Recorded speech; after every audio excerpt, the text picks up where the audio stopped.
Well, the bad was bad last week. We all know that, but it gets better. You want to know why it gets better? Because we're digging deep into the manifesto. We're going into the Michigan USC game and then the Michigan Washington game right here on this episode of Locked On Wolverines.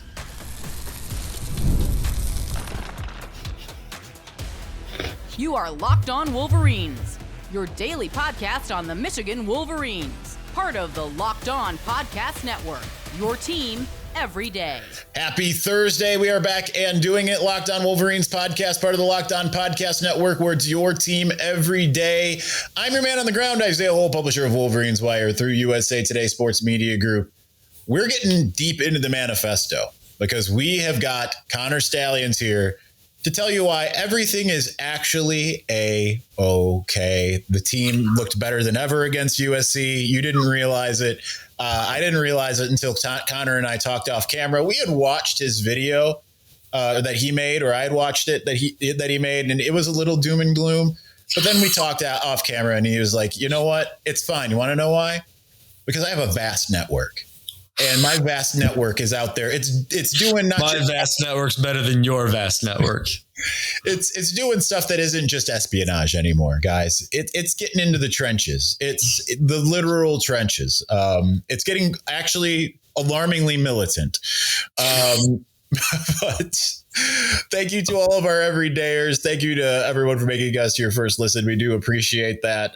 We're going to talk what went wrong or right. No, what went wrong on defense. We'll get into why the offense maybe isn't as bad as you think it might be. And then we'll get into Washington and all of that. But Connor, first and foremost, your video broke things down in a way that obviously it brought up a lot of alarms, panic bells, all those types of things. I got into my own personal panic room, which is just my house. And the angles were bad. The tackling was bad. A lot of it is just expounding upon a lot of what I've been saying all week. But so because everyone hasn't necessarily seen your video, we'll link it here in the description. Get into what was so troubling about this game defensively. And let's just start there. The first thing chronologically in the game that I noticed during the game was we were in base personnel a lot. And from where I was sitting, couldn't really tell exactly what offensive personnel USC was in. I just know they were in empty a lot. And we continuously had 5 defensive linemen on the field. If you include the Sam linebacker, who's usually on the line of scrimmage in Michigan's base personnel as a defensive lineman, we will for this sake. So you have 5 down linemen against an empty formation. And obviously USC I think they threw at least 8 or 9 screens in the game, and they hit for almost a total of 100 yards. And when you're in base personnel against a team, even though they have 2 tight ends, they're lined up at the number 1 receiver. They're spread out. It's a very Bill Belichick type of thing where, with Gronk, he would put Gronk out at number 1 and, test you that way. When you can get into a personnel grouping on offense and a line in a completely different look, so a 12 personnel, 1 back, 2 tight ends, and a line in empty, and you can catch the defense in essentially the wrong personnel to defend that and do it over and over and over and over again, you're going to have some success. And that's exactly what Lincoln Riley did. It wasn't just the screen game. It was, a lot of misalignments where you never want to have 2 over 2 or 3 over 3. You want to have one more number than the other team has. And, there were many situations where there'd be 2 receivers and we would only have 2 DBs aligning across them. And we'd be in a too high call, like cover 4, where you have to have 1 extra number. And that was a little alarming. Just when you turn on the film, it's like, man, it's just misaligned. There's one clip in that video where there are essentially 5-on-3 and then 2-on-2. And Maeva just takes the access with the 2-on-2, gets an easy, I think, 10 yards. And it felt like that happened quite a bit. So the whole base personnel versus empty was chronologically in the game the first problem. The second one obviously was defending screens throughout the whole game. And then there were a lot of just a couple here and there of bad angles, and then another one of getting the call in a little late a few times where we're just not even aligned. I mean, you saw that in that breakdown, there's one where Jay-Sean clearly, I don't know if he was subbing into the game or if he was getting the call in late, whatever it was. Clearly, if you guys didn't have the call in time, USC was about to snap the ball, and we don't even have any defensive linemen to the boundary. Of course, they ran it to the boundary. So there were a lot of self-inflicted wounds in that game. USC, on top of that, USC called a great game and played a great game too. I mean, that touchdown at the end of the first half, I don't know if there's anything you can do about that. That was a great ball, a great catch. And we knew that was going to happen, right? Like, with that receiving core and Maeva at quarterback, they're going to make some plays. But there's no reason why it needed to be worse than those few plays that USC was going to make. So that's the alarming part. A lot of self-inflicted mistakes. With that, how confident are you that they're going to be able to self-scout and get things fixed? And what was this an anomaly for what we've seen specifically this year, but I mean, even last year, in terms of some of these issues, the misalignments, the being in these base personnels? We do know that they generally aren't spending all that time getting lined up, as the play's happening. I mean, there have been issues. I mean, you go back to one of the reasons why they lost to Michigan State in 2021 was bringing on personnel late and having that issue. But do you feel like this is something that is anomalous? Do you feel like this is something that can be fixed relatively quickly? Do you have confidence in the defensive coaches to take a look at what happened and be like, yeah, that's on me, let's not do that again? What do you think? Yeah. I mean, I think like anything, you're a product of your habits, right? So certain things like poor angles, and it's not the worst in the country. It's not that bad, but relative to 2023, for example, it's not the same. Stuff like that. I mean, you have to rep that every day. You have to emphasize that every day in every meeting, every practice. So that might take a little time. Now,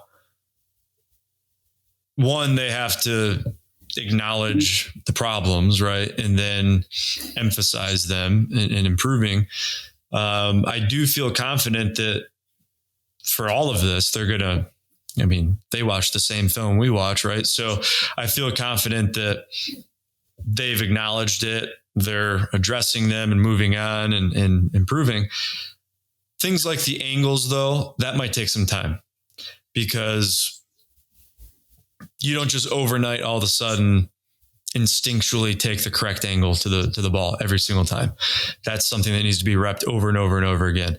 Not saying they haven't been, but clearly they need to emphasize it more. And then certain alignment problems might be a combination of the two. Maybe they weren't expecting to have to align in base personnel, or to have to be in base personnel aligning to empty much. So partially that's good on Lincoln Riley, good game plan, but also it still comes back to habits. I mean, you have to, in every call that you install, if you're going to call it in the game, it has to be secondhand nature to know exactly where to align and why. But everything else, I feel very confident that, yeah, it's just a simple fix. We haven't even really talked about the pressuring too much, simulated pressures too much, where you're sending a guy and dropping another. Anytime you're blitzing, essentially your defensive line has to move. They have to slant to accommodate for that, to free up space for the blitz and to kind of even out the lanes, so to say, even if it's a run, to be gap sound. And I just feel like, you know, I talk about it in that breakdown, the good from this game was when they just play regular old cover 4, cover 3, and they're just in a simple call, they played really well. They stuff the run, they're sound when they're in nickel personnel. And then it's when they start blitzing and sending guys and moving the defensive line and the gaps become a little cloudy. That's when they had more problems. So, I mean, that's just a decision, right? I mean, hey, we just don't call those as much, or, hey, we get to call in early and live with it. Those things are obviously simple fixes. It's just decisions to be made. And then the more habit related things, I mean, I'm to a point where it's like, okay, well, obviously have to address these things. I just start addressing them now, make it a habit if it's not already. And, what a habit takes 30 days, and we got a pretty important one in 40 days. Right. So who's that? As long as they're, I don't know. I got, the vast networks down there right now, but.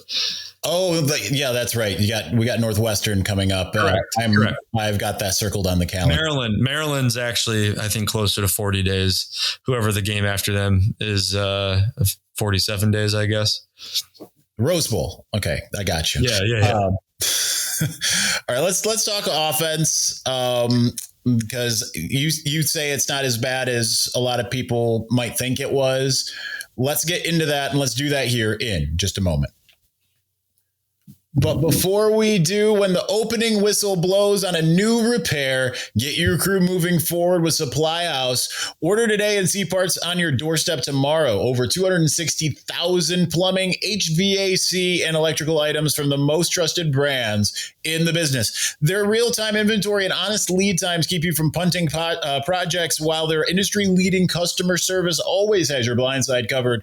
You need parts fast for a project, Supply House has next-day delivery. Talk about a game changer. Their Trademaster perks like priority shipping and dedicated support make the whole process smoother. So join the free Trademaster program today and score serious perks like priority shipping, lower prices, and a dedicated support line. Visit supplyhouse.com right now to sign up for free and use the promo code SHCollege5 for 5% off your first order. That's supplyhouse.com. Real people, real service. We're going to continue on here momentarily, but before we do, the NFL season is here, and FanDuel has an offer you do not want to miss. Right now, new customers can bet just $5 and get $300 in bonus bets if you win. That's right. Pick a bet, put down $5, and if it hits, you'll unlock $300 in bonus bets to use across the app. I love how FanDuel gives me so many ways to play. I've built parlays all in the same game, tried player props, and even followed live lines during games. It makes watching football even more exciting. We got a little something extra riding in on the action. So whether you're a casual fan or you love diving into the stats, FanDuel makes the game day experience so much better. So what are you waiting for? Visit FanDuel.com, download the FanDuel app today, and get started.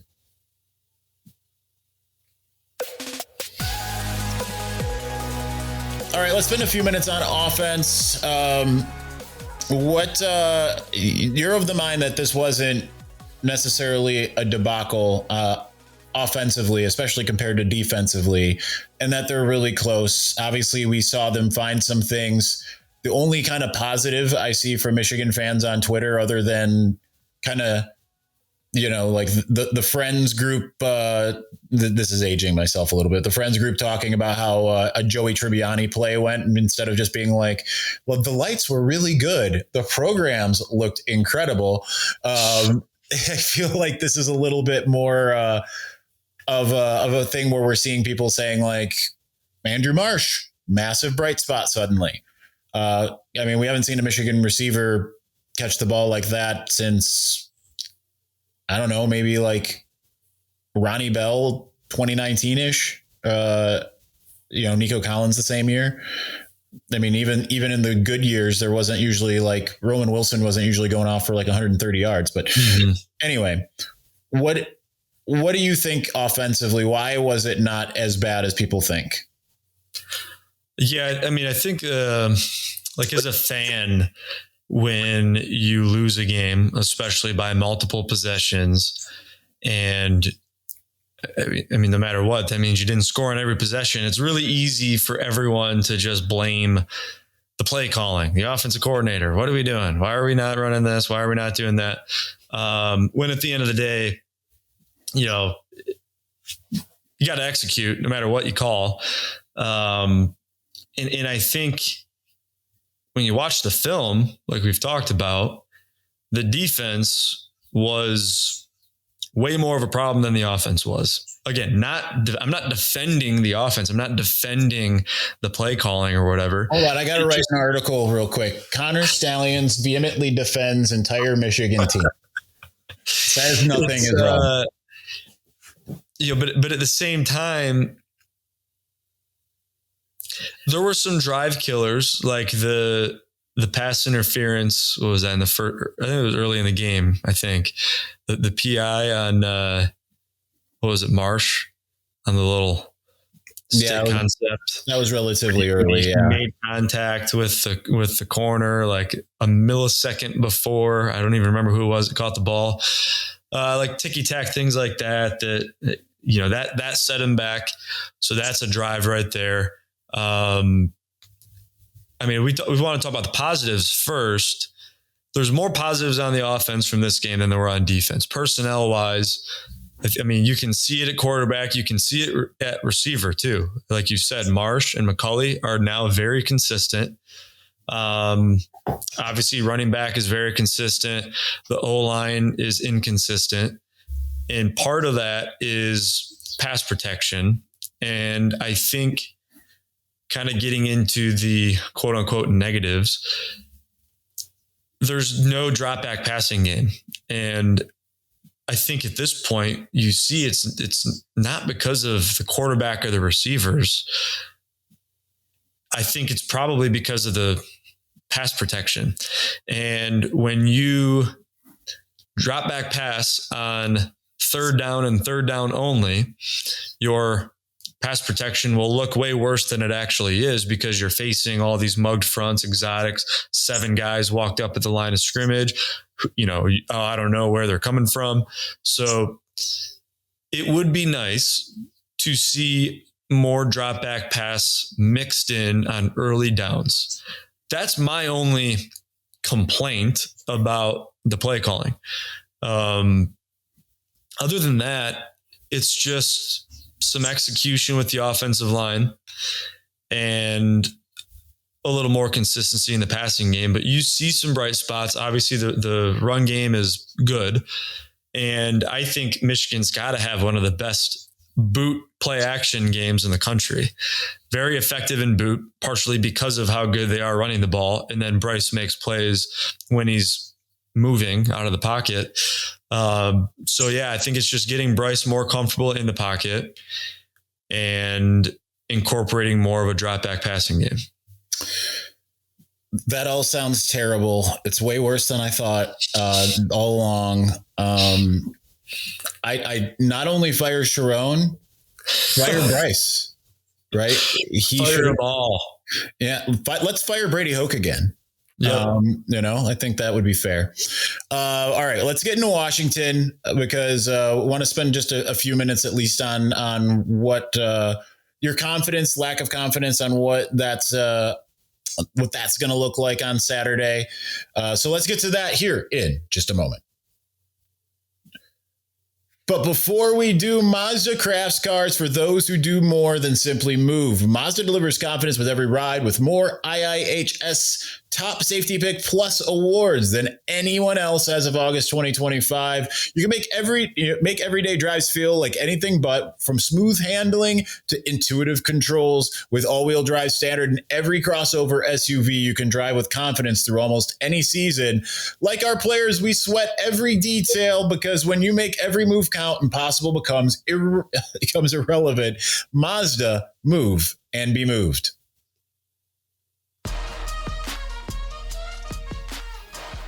Two things coming out of the ad read. Number one, I'm sad it wasn't a game time ad read. We've had so much fun with those for the last 2 weeks. And listen, at game time, if you haven't seen it, you're missing out. because that honestly has been the best part of the entire show. Everything else has been nonsense. Number two, for some reason, I have my computer a little too far away, not wearing my glasses. So that's a fun, it's a fun moment to just, I think I'm doing Harbaugh faces over here, which, not to out you right now, Connor, but I have to, because I've told other people this. You do the best Jim Harbaugh impression I've ever seen. FYI.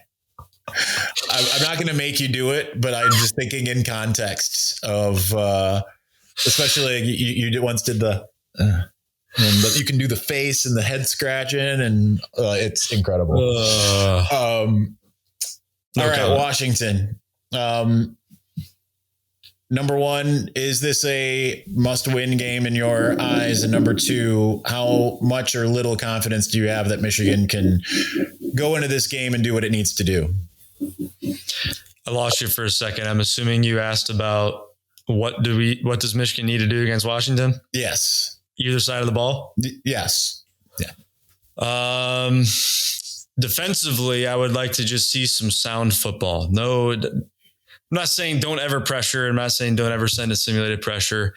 But just get aligned, block destruct, angles, ball disruption, communication, just play sound football.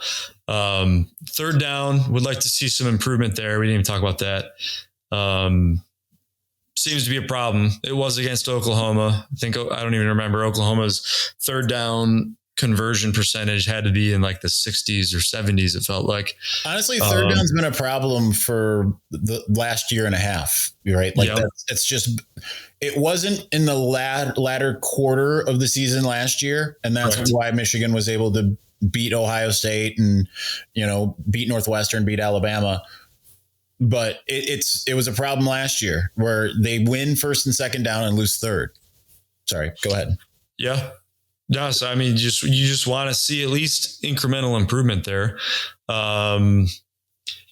We've already pretty much talked about everything defensively. On it's that USC game, and this is no discredit to USC. They called a great game, played a great game, but a lot of the problems were just self-inflicted. So you just want to see guys. No misalignments, no misassignments, or few misassignments, because you're always going to have some misassignments, but misalignments, there's no excuse for that. So you want to see improvement there. And then offensively, do we know if Justice Haynes is playing? No, but some random message board commenters apparently have some inside info. No one's ever heard of him before, but according to them, the whole team is not playing. It's actually going to be you, me, and Canada Mike out there for Michigan. Canada Mike making his debut. I love it. I don't know what he would play. I'm not going to say what I was going to say.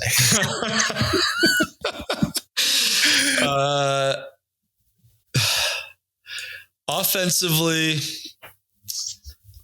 I think he would play center. Do they have center in Canadian football? I don't know. We know he can't watch this because I don't even think they have Wi-Fi in Canada. They don't. We tried to bring it to them this August, but then things got all canceled and whatever, and we didn't conquer them. But he called me the other day, and I was confused. I didn't realize that they had cell service in Canada. He must have been in America. That's almost certainly what happened. I love how right now what we're doing is we're catering to an audience of 3. Everyone else is just completely checked out. They're like, what other shows are on? Where can I find out about Michigan, Washington? But let's be real. Anyone who's tuning in right now this week is already a diehard, and they're probably going to listen till the end. So we can get back to Michigan football right now. But the offense, Washington, I didn't watch too much Washington film. I went in depth in their game against Ohio State. And they're pretty simple in a good way. Like they're sound, but they don't run a whole lot defensively. They're not, every team on third down will throw some exotics at you, but they're just cover 3, cover 4, which is kind of what I want to see out of Michigan this week on defense. But I think it's a good opportunity, just like a litmus test to see, okay, let's get the offensive line going. Hey, it's just mano y mano this week. When you're one-on-one, you want to see a little bit more drop back pass incorporated in early downs and see some improvement with the offensive line. And then, the way things have been trending, Marsh, McCulley, I do think one thing that we still haven't really seen it much, which I don't know. I don't really have an answer for this one or explanation for this one. The lack of usage of the tight ends in the passing game. Mm-hmm. Like you really haven't seen a lot of Klein. You saw a little bit of Hogan, but I don't know. And maybe there is an element. I'm not defending this. I'm not saying this is the right thing. Obviously, you never want to lose a game, but maybe there is some sort of element of setting plays up and saving some plays for the big one at the end, Northwestern, that is. Mm-hmm. Yep. At Wrigley, it's huge. Yep. So, yeah, I don't know. I mean, we can look ahead because we're not staff or players, but you win this one. I'm not saying Michigan is definitively going to win this game, but you'd hope Michigan wins. If Michigan can beat Washington, and this is no disrespect to Michigan State, I'm always nervous for that one because they're always going to give you their best. But you would like to think if you can beat Washington, the next stretch of whatever, four games after that, you feel pretty good about.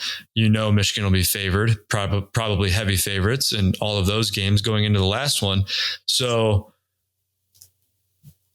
at this point, maybe it is a good idea to set some stuff up and to save some things for that last game. So, but with that being said, obviously you got to win this one. So, they got to open up the passing game in this game. See, that's what we all think. And that what I think that probably means is that Michigan is going to run into a loaded box 18 times in a row and then pass once 25 more times. So Michigan loves to do exactly what we say that they're not going to do or whatever. But all right, that's we're running out of time. It's going off the rails. I want to do another segment about what Canada Mike would play football wise. Canada Mike is scared to play me in Sudoku again. He is. I've heard this. But you know who isn't? His lovely wife, Danielle, who is a champion in every way, shape, and form. So anyway, that's going to do it for us today. For Connor, the Vast Network, the Manifesto, I'm Isaiah Hole. Thanks for watching. Thanks for listening. We'll talk to you again soon. Peace.